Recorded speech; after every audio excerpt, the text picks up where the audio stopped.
Hey, what's up YouTube? This is Dillio T2K with another video. Today I'm going to talk about the journey into hardware. I've just finished this album and it was quite a journey to try and knock it out in a month.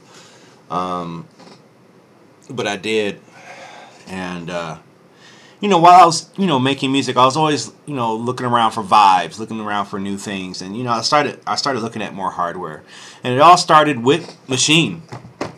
Believe it or not, it started off with Machine because Machine provided a hardware-like experience, like an MPC, with the power of the computer, even though it doesn't deliver still the same as FL Studio. But that's a whole nother thing. But I've been looking at different things as I look at hardware and the experiences that they give and the type of music I'm only hearing from these things. As I did research and looked around, I came across something called the Korg Volca series, and the first time I saw them, I didn't really pay them any mind. I was like, whatever, this is little toys, right? Because they look like toys, and from what I could tell from people vlogging about them, they consider them toys as well. Like the monotribes and stuff like that, which is funny because back at the end of high school, I actually owned an Electron. It was my first one, but I took it back because I wasn't flying around it like I was FL Studio at the time. Free Loops 2.45, something like that, around that area. And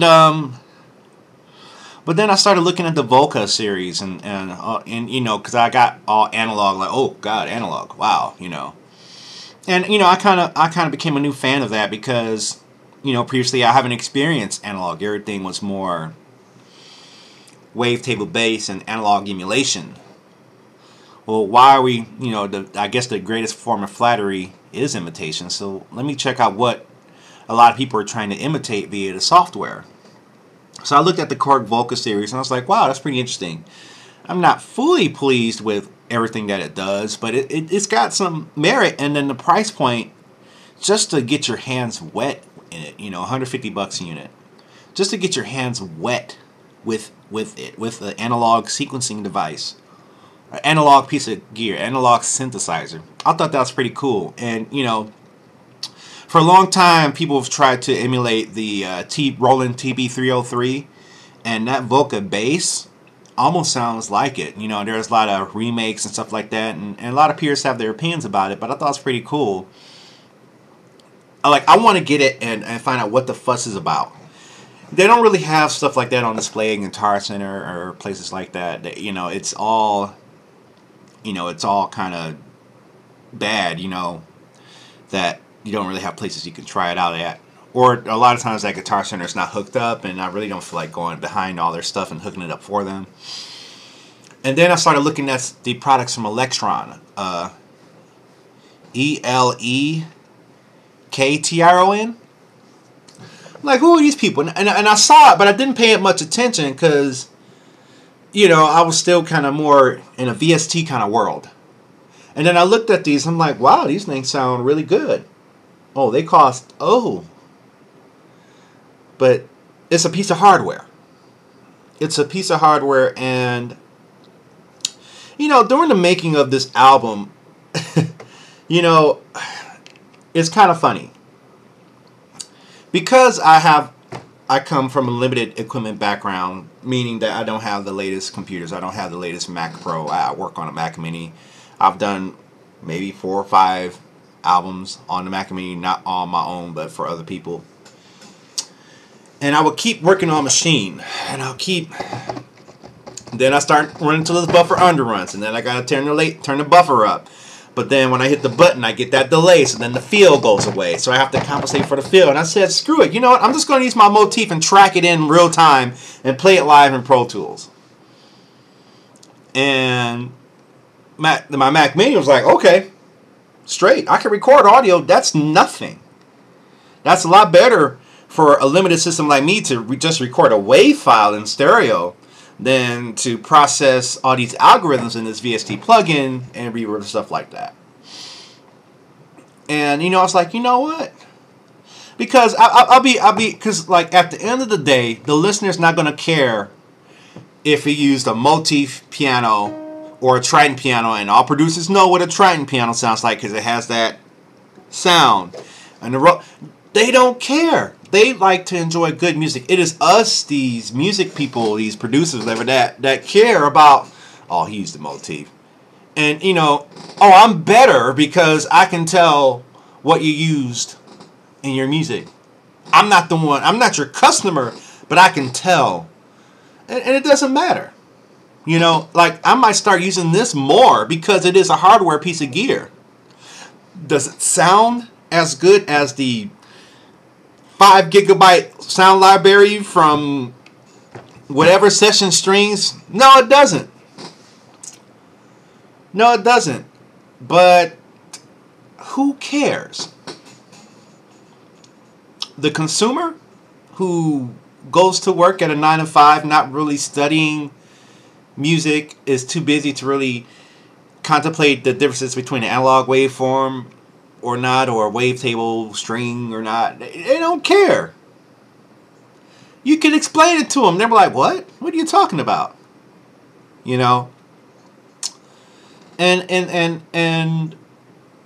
I think sometimes as producers, as myself, sometimes I get caught up because it's not the greatest library.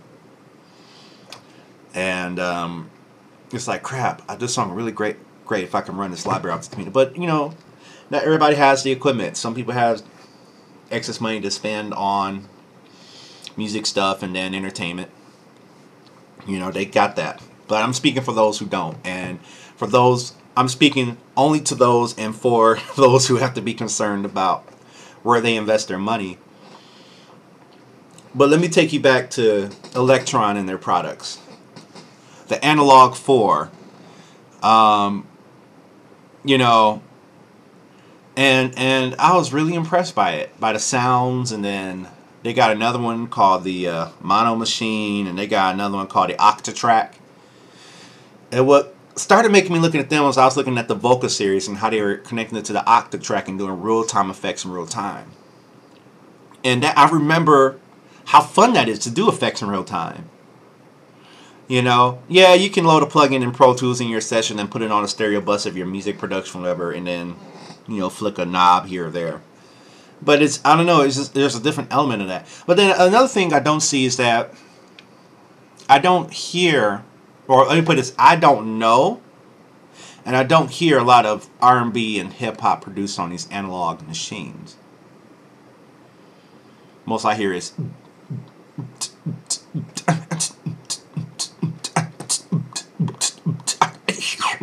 you know, all this, and it's, you know, electronic and dub, and which is good. Don't get me wrong. When they start tweaking that thing, I be watching these videos of these Swedish folk. I don't know where they're from. They don't speak. They speak with English. They speak with accent. But they be on that stuff. And I just sitting in the chair like,